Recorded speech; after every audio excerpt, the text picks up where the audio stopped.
बिस्मिल्लाहिर्रहमानिर्रहीम नहमदुहु व नुसल्ली अला रसूलिहिल करीम।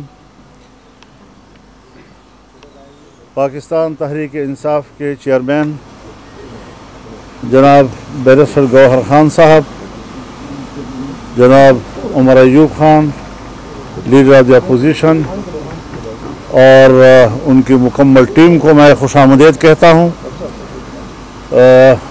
आप सब जानते हैं कि मुजवज़ा आईनी तरमीम जो एक 2-3 हफ्तों से ज़ेर बहस है, उस पर मुशावरत का अमल जारी है और हमने पूरी फराख दिली के साथ हुकूमत के साथ मुज़ाकरात किए हैं, उनके नुमाइंदों के साथ हम बैठे हैं और हमने अपना नुक्ता नज़र दिया है, वो भी किसी पर मख्फी नहीं है। जो पहला ड्राफ्ट हुकूमत की तरफ से हमारे पास आया था, हमने यकसर उसे मुस्तरद कर दिया था। हम आज भी उसको मुस्तरद करते हैं और आइंदा के लिए भी हुकूमत का वो ड्राफ्ट किसी कीमत पर हमें कबूल नहीं होगा। और अगर मुज़ाकरात किए जाते हैं इफ़हाम व तफ़हीम के साथ एक मुत्तफ़क़ा तरमीम की तरफ हम आगे बढ़ते हैं, तो हमने खुशामदीद कहा है इसके लिए। और 2 रोज़ कबल मैं कराची में जनाब बिलावल भुट्टो साहब के साथ उनके घर में बैठकर 4-5 घंटे हमने इस पर तवील बहस की और हर एक शक को और तरमीम के क्लास को हमने ज़ेर बहस लाया। जिन चीज़ों पे इत्तेफाक हुआ हमने उसको भी मीडिया के सामने उसका ऐलान किया, और कुछ चीज़ें थीं कि जो अभी मुशावरत के काबिल हैं और उन पर मुशावरत होनी चाहिए। कल जब लाहौर में मियाँ नवाज शरीफ साहब के रिहाइशगाह पर मुज़ाकरात हुए, वो भी कोई 4-5 घंटे तक चलते रहे। वहाँ भी 3 पार्टियाँ इकट्ठी हुई, पाकिस्तान पीपल्स पार्टी के सदर मुमलिकत जनाब आसिफ ज़रदारी साहब, बिलावल भुट्टो साहब, मियाँ नवाज शरीफ साहब, वज़ीर आज़म शहबाज शरीफ साहब, उनकी पूरी टीम, उनके साथ बड़ी तवील मुशावरत हुई और वहाँ भी कुछ हिस्सों पर इत्तिफाक राय हो गया। कुछ चीज़ें अभी भी इस काबिल थी कि मज़ीद मुशावरत जारी रखी जाए, और मैंने ये भी कहा था कि वहाँ पर हम उन मुतनाज़ा शिकों पर भी मुफाहमत के करीब हैं, तकरीबन हम करीब पहुँच चुके हैं। आज हमारी मीटिंग पाकिस्तान तहरीक इंसाफ के साथ थी, उनके क़यादत यहाँ तशरीफ़ लाई। हमने आज भी बड़ी तफसील के साथ उस सारी सूरत हाल से उनको आगाह भी किया। यह अपोजिशन की बड़ी जमात है और बड़ी जमात को इतने बड़े एक आइनी तरमीम के मराहल से लाताल्लुक़ नहीं रखा जा सकता। हमने हमेशा कोशिश की है और आज तक जहाँ बहुत सी चीज़ें उस तरमीम को किसी हतमी शक्ल देने में रुकावट रही है, एक बात ये भी रही है कि ये मुत्तफ़क़ा होना चाहिए और उसमें सिर्फ JUI को नहीं बल्कि पूरे अपोजिशन को ऑन बोर्ड लिया जाए और उस हवाले से इसको मुत्तफ़क़ा एक तरमीम तक हम ले जाएं। मैंने इनके रवैये को देखा, इंतहाई मुस्बत रवैया रहा है इस तरमीम के बारे में, और माकूल चीज़ों को जो काबिल कबूल हो सकती हैं, कोई उनका मुआनदाना रवैया नहीं है। उन चीज़ों को कबूल किया जा सकता है, आज भी कबूल किया गया है, और कुछ चीज़ें जो अभी मुहताज मुशावरत हैं उस पर मुशावरत के लिए तय हुआ है कि ये मुशावरत कल भी हमारी जारी रहेगी। मैं यही बात हुकूमत से भी कहना चाहता हूँ, प्राइम मिनिस्टर से भी कहना चाहता हूँ, पीपल्स पार्टी से भी कहना चाहता हूँ कि जो खुसूसी कमेटी बनाई गई है और जिसमें तमाम पार्टियों की नुमाइंदगी है, इसमें मज़ीद नुमाइंदगी बढ़ाई जाए। इसमें bar council, Pakistan bar council के नुमाइंदा भी होना चाहिए। इसमें सुप्रीम कोर्ट बार एसोसिएशन का नुमाइंदा भी होना चाहिए, या उसके लिए एक अलग सा मेकनिज़म बन सकता है। लेकिन वो चूँकि स्टेक होल्डर्स हैं, उनको नज़रअंदाज नहीं किया जा सकता। कमेटी में तमाम पार्टियों के जो ड्राफ्ट्स हैं उन पर खुली डिबेट की जाए ताकि हम एक इत्तिफाक राय तक पहुंच सकें। लेकिन एक बात जो हम मुसलसल मुफाहमत के जज्बे से कहते चले आ रहे हैं, हमें कुछ ऐसी रिपोर्ट्स मिल रही हैं कि जैसे हमारी मुफाहमत के रवैये को हुकूमत जो है वो उसको आसान नहीं ले रही। उसमें हमारे साथ एक तरफ मुज़ाकरात चल रहे हैं, दूसरी तरफ हमारे पार्लियामेंट के अरकान को हरासा किया जा रहा है, किसी को अगवा किया जा रहा है। जमीयत उलमा इस्लाम के अरकान पार्लियामेंट एक आध तो इस वक्त अगवा हो चुके हैं, उनके बच्चे मेरे घर में बैठे हुए हैं, और एक को धमकियां दी गई, एक को रिश्वतें पेश की गई, बड़ी बड़ी रिश्वतें पेश की गई। लेकिन इस किस्म के रवैयों के बाद अगर हुकूमत का ये रवैया रहता है, जिस तरह आज शाह महमूद कुरैशी की बहू के साथ हुआ, हमारे अख्तर मैंगल साहब उनकी खातून रुकन के साथ, जो उसने खुद बयान भी दिया है कि कितना प्रेशर है उसके ऊपर, उनके जो रुकने सेनेट हैं उनकी तरफ से भी शिकायत आ रही हैं। अगर इस किस्म की सूरत हाल बनती है और हुकूमत ये ओछे हथकंडे इस्तेमाल करना चाहती है, तो फिर हम उनके साथ मजबूर होंगे कि मुज़ाकरात का प्रोसेस रोक दें, और कोई रास्ता हमारे पास नहीं होगा। हम ये बदमाशी मानने को तैयार नहीं हैं। हम से बात करो एहतराम के साथ जवाब देंगे, दलील के साथ बात करो, दलील के साथ जवाब देंगे, पूरे एहतराम के साथ देंगे, आपको मुतमईन करेंगे, आप हमें मुतमईन करें। ये सियासत का मैदान है। लेकिन जो हरकतें आप कर रहे हैं, पाकिस्तान की तारीख में भी हमने ये कबूल नहीं की, आज भी इसको कबूल नहीं किया जा सकता। अगर आपका रवैया बदमाशी का होगा तो फिर हम भी अपना रवैया बदमाशी का जानते हैं। तो इस तरीके से आसान नहीं है कि आप इस किस्म के हमारे साथ खिलवाड़ करते रहे, हमारे खुलूस का मजाक उड़ाते रहें, हमारे नेकनियती का मजाक उड़ाते रहें, हमारी संजीदगी का मजाक उड़ाते रहें। ये नहीं चलेगा। हम वाज़ेह तौर पर उन्हें कहते हैं कि हम सुबह तक इन तमाम सूरत हाल को तब्दील देखना चाहते हैं, और अगर तब्दील नहीं किया गया तो हम कल इससे सख्त फैसला भी दे सकते हैं। बहुत शुक्रिया। बिस्मिल्लाहिर्रहमानिर्रहीम। बिस्मिल्लाहिर्रहमानिर्रहीम। हम मौलाना साहब के मेहमान नवाजी के और रहनुमाई के बहुत मशकूर हैं।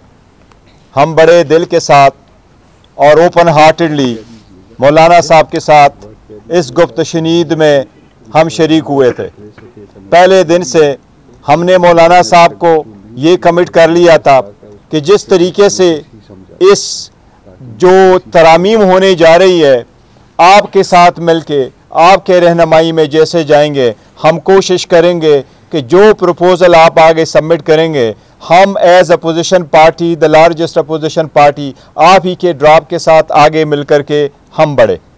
जब स्पेशल कमेटी में हम पहले दिन गए तो पहले दिन से जिस बात का तज़किरा मौलाना साहब ने किया, पहले दिन से हम कमेटी के नोटिस में लेके आए कि हमारे एमएनएगान साहिबान को उठाया जा रहा है और उसकी फैमिली मेम्बरान को हरास किया जा रहा है।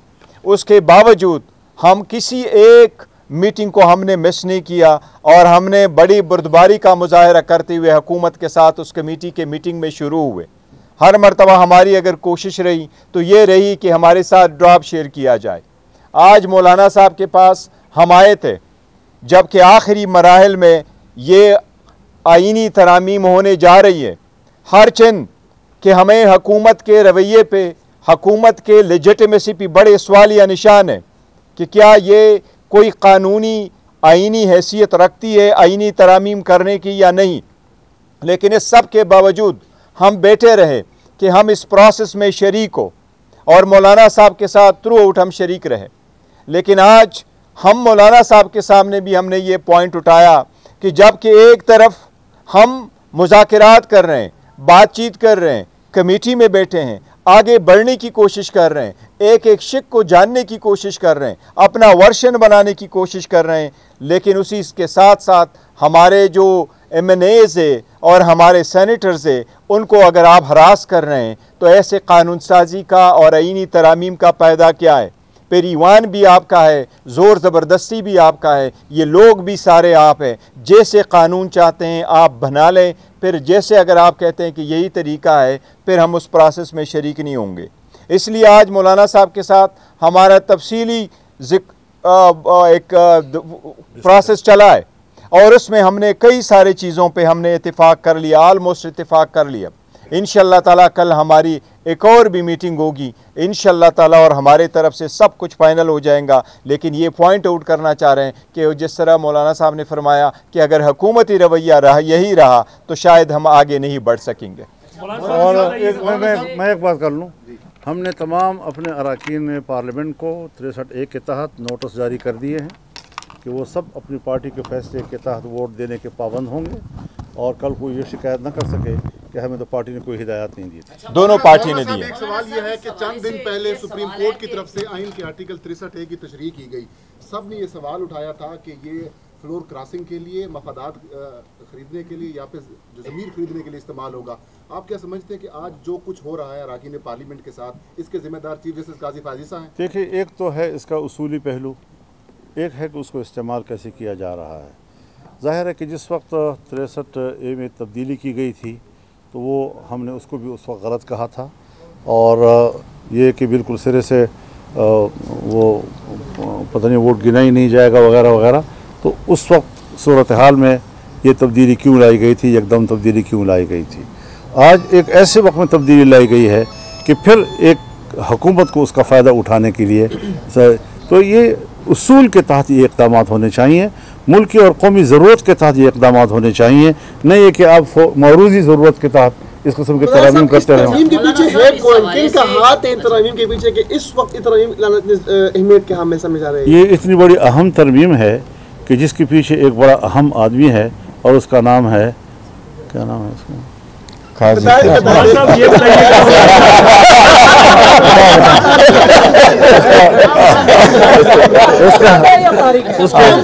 नहीं उसके